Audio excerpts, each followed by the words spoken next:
kondisi bayi stabil apa saja, yaitu yang pertama adalah suhu tubuh. Suhu tubuhnya sekitar 36,5 sampai 37,5 derajat.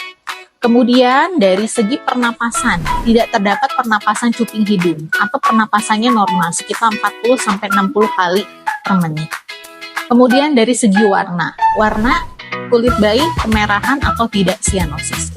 Selama ketiga syarat tersebut sudah terpenuhi, baru kita bisa melakukan perawatan metode kangguru. Dan untuk metode kangguru ini memang ada dua jenis. Yang pertama adalah metode kangguru intermittent. Metode kangguru intermittent ini biasanya memang digunakan pada pasien-pasien bayi yang dirawat di ruang perinatologi. Dari segi waktunya pun hanya dilakukan selama 1 jam. Dan yang kedua adalah metode kangguru kontinu, dan biasanya dilakukan oleh ibu-ibu yang sudah pulang ke rumah.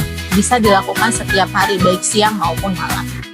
Adapun beberapa manfaat metode kangguru. Yang pertama adalah menjaga suhu tubuh bayinya tetap stabil. Kemudian membuat tidur bayi lebih nyaman. Kemudian membuat asupan nutrisinya lebih terpenuhi, karena diharapkan dengan adanya metode kangguru ini si bayi lebih sering menyusui pada ibunya. Kemudian ada juga manfaatnya, yaitu sebagai pencegahan infeksi. Baik, untuk selanjutnya saya akan mempraktekkan bagaimana cara metode kangguru yang baik dan benar.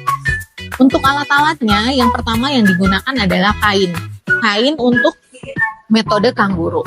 Mungkin untuk yang tersedia ada beberapa macam. Ada jenis bisa menggunakan samping atau misalnya bisa menggunakan kain khusus metode kangguru. Baik. Kemudian yang kedua, yang pertama yang harus kita lakukan sebelum melakukan metode kangguru adalah cuci tangan.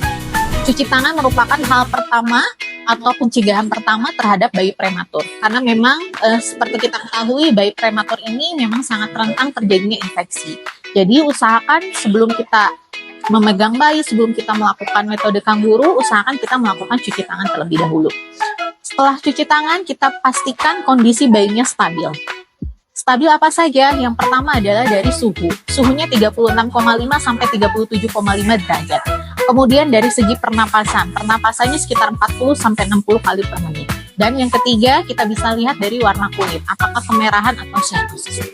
Apabila dirasa ketiga tersebut sudah terpenuhi, baru kita bisa melakukan metode kangguru. Yang berikutnya adalah bayi. Bayi ketika melakukan metode kangguru, yang pertama adalah bayi tidak memakai sehelai pakaian pun. Hanya memakai topi, sarung tangan, popok, dan sarung kaki. Karena prinsip dari metode kangguru ini adalah skin to skin. Setelah bayinya sudah, yang berikutnya adalah dari ibu. Ibu yang akan melakukan metode kangguru memang tidak menggunakan pakaian. Tidak ada sehelai pun yang menghalangi daerah dada ibu. Usahakan atau pastikan si ibu betul-betul tidak memakai baju atau pakaian. Nah, lalu teknik berikutnya adalah bayi diletakkan di antara kedua payudara ibu, payudara kanan dan payudara kiri ibu. Kemudian untuk kepalanya kita miringkan ke kanan atau ke kiri. Fungsi dari memiringkan kepala ke kanan dan ke kiri ini adalah kita upayakan jalan napas bayi tidak terhalangi oleh dada ibu. Setelah dimiringkan kepalanya, baru kita agak sedikit fleksikan kepalanya, agak sedikit menengadah, supaya jalan nafasnya tidak terganggu oleh dada ibu. Setelah itu, tangannya disimpan di antara kedua dada ibu, dan kakinya membentuk seperti posisi katak. Ya, prinsip keberhasilan dari metode kangguru ini adalah dari dada bayi usahakan menempel ke dada ibu, dan perut bayi usahakan menempel ke perut ibu. Usahakan tidak ada sehelai pun pakaian yang dipakai oleh ibu, karena memang prinsip dari metode kangguru ini adalah skin to skin.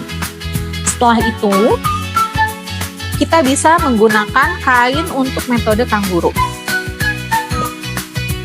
Kain yang dijual di pasaran memang beragam. Jika memang ibu tidak bisa membeli untuk kain ini, kita bisa menggunakan samping untuk metode kangguru ini. Ya, jadi kita masukkan bayinya, tempatkan di antara payudara kanan dan payudara kiri ibu. Kemudian kakinya kita usahakan seperti posisi kata dan tangannya di dada ibu. Dan tidak lupa kepalanya kita tutupi dengan topi. Setelah itu, tidak lupa ibunya menggunakan pakaian kembali. Gunakan pakaian yang bisa menutup. Boleh seperti kemeja, prinsipnya adalah menutup.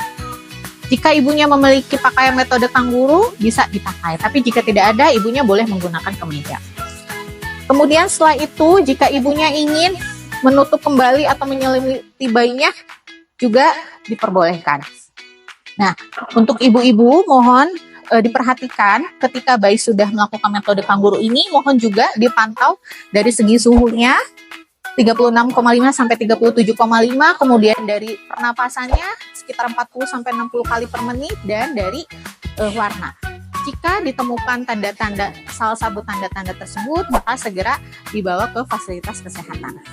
Nah, kemudian sampai kapan dilakukannya metode kangguru ini? Idealnya memang bisa dilakukan 24 jam.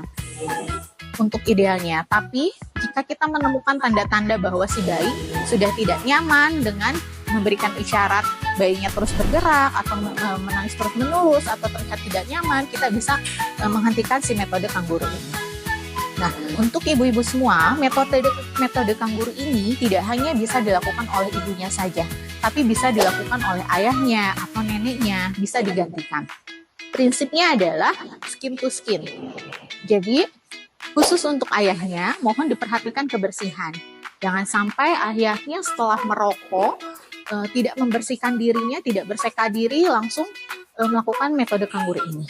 Prinsipnya adalah baik ayah, baik ibu atau nenek ataupun siapapun yang melakukan metode kangguru ini, prinsipnya adalah badannya pun harus dibersihkan terlebih dahulu.